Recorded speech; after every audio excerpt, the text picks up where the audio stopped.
নমস্কার, কেমন আছেন সবাই? আমি শর্মিলা চলে এলাম আজ নতুন একটি ভিডিও নিয়ে। তো বন্ধুরা, তোমরা সবাই জানো আমি এসেছি কামাখ্যা মন্দির দর্শন করতে। তো কামাখ্যা মন্দিরে পুজো দেওয়ার পর আমরা চলে যাচ্ছি ব্রহ্মপুত্র নদীর মাঝখানে পিকক আইল্যান্ডে অবস্থিত উমানন্দ মন্দিরে।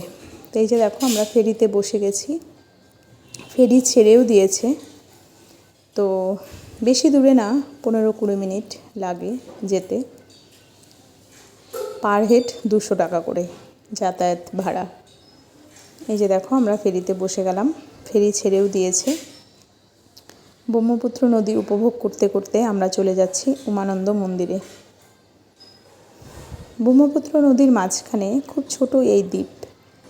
এই দ্বীপে ভীষণ সুন্দর মহাদেবের মন্দির।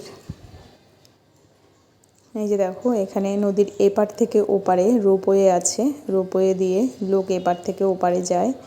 কিন্তু উমানন্দ মন্দিরে আসতে গেলে কোনো রোপওয়ের ব্যবস্থা নেই, এই ফেরি করেই আসতে হয়। এই যে দেখো, রোপওয়ে যাচ্ছে। আমি জানি না কতটুকু দেখাতে পারছি তোমাদের।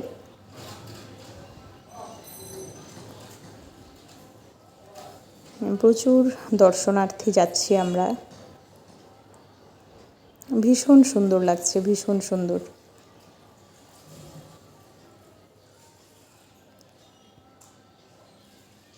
নদীর সৌন্দর্য দেখো, জাস্ট অসাধারণ।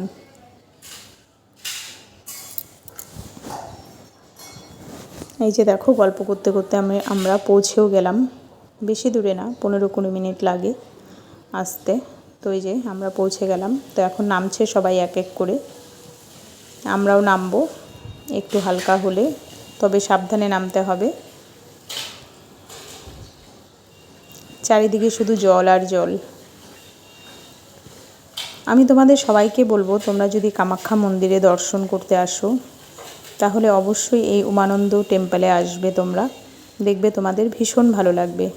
ব্রহ্মপুত্র নদীর মাঝখানে ছোট এই দ্বীপটি। এই যে দেখো, আমরা পৌঁছে গেলাম। তো নেমে যাচ্ছে সবাই এক এক করে, আমরাও নামছি। এই যে আমিও নামছি, আস্তে আস্তে নেমে যাব।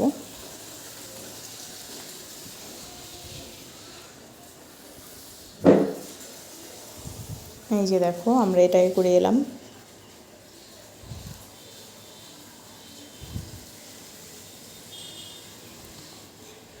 ভীষণ সুন্দর আর প্রচুর উঁচুতে মন্দির। এখন আস্তে আস্তে আমরা সিঁড়ি চড়ব, অনেকটাই উঁচুতে।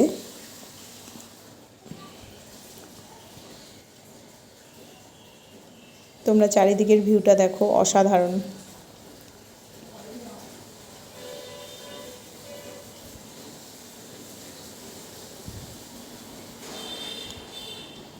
খুব ছোট এই দ্বীপটি, তবে এত ছোট দ্বীপের মাঝখানে এত সুন্দর মন্দির আর এত সুন্দর পরিবেশ, না দেখলে তোমরা বুঝতে পারবে না। এই তো দেখো, আমরা আস্তে আস্তে উঠে যাচ্ছি, আরও অনেক উঁচুতে মন্দির।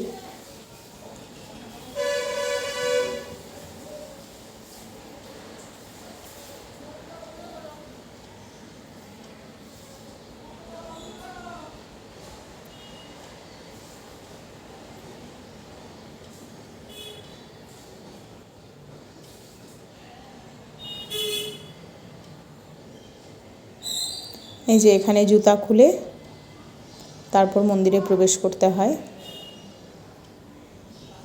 এখানে পুজোর ডালিও পাওয়া যায়, 100 টাকা করে, 50 টাকা করে পুজোর ডালি আছে। তোমরা এখান থেকে পুজোর ডালি নিয়ে ভেতরে ঢুকে যাবে। এই তো আমরা পৌঁছে গেলাম, আসো ভেতরে যাই। চারিদিকটা দেখো বন্ধুরা, অসাধারণ। এই তো আমরা উঠে যাচ্ছি ওপরে। তোমাদের আরেকটা কথা বলে দিই, এই মন্দিরের মূল গর্ভগৃহে কিন্তু ক্যামেরা অ্যালাউ নেই। তো আমি তোমাদের ভেতরটা ক্যামেরা করে দেখাতে পারলাম না, বাইরেটাই দেখাচ্ছি, মন্দিরের বাইরেটা আর মন্দিরের চারিদিকের পরিবেশটা তোমরা দেখো। মূল গর্ভগৃহে ক্যামেরা অ্যালাউ নেই।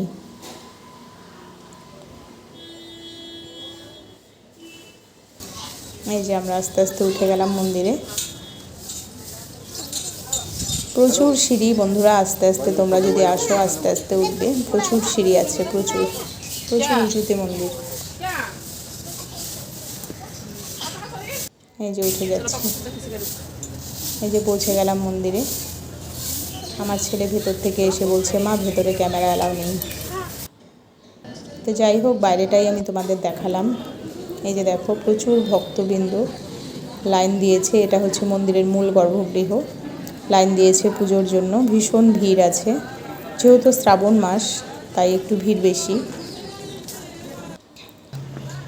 এই যে দেখো, এখানে দাঁড়িয়ে তোমরা পুরো ব্রহ্মপুত্র নদীটা উপভোগ করতে পারবে। চারিদিকে শুধু জল আর জল। তো কেমন লাগলো ভিডিওটা অবশ্যই জানাবে। আজ এখানেই শেষ করছি।